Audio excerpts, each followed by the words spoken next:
We believe, as an industry, that in the next 1 year, the vast majority of programmers will be replaced by AI programmers.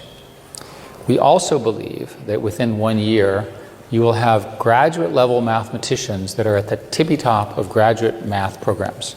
So that's 1 year, okay? What happens in 2 years? Well, I've just told you about reasoning, and I've told you about programming, and I've told you about math. Programming plus math are the basis of sort of our whole digital world.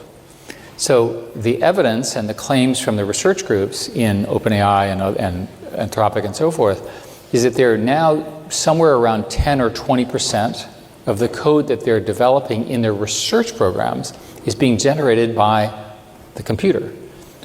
That's called recursive self-improvement, is the technical term. So what happens when this thing starts to scale? Well, a lot.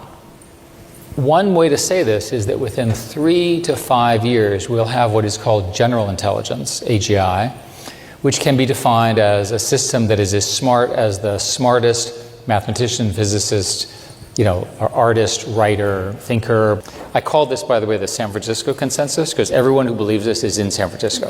It may be the water.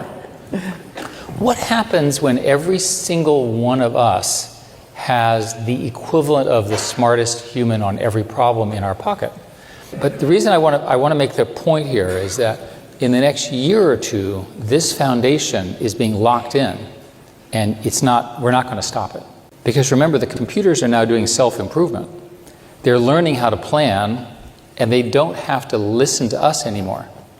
We call that superintelligence, or ASI, artificial superintelligence.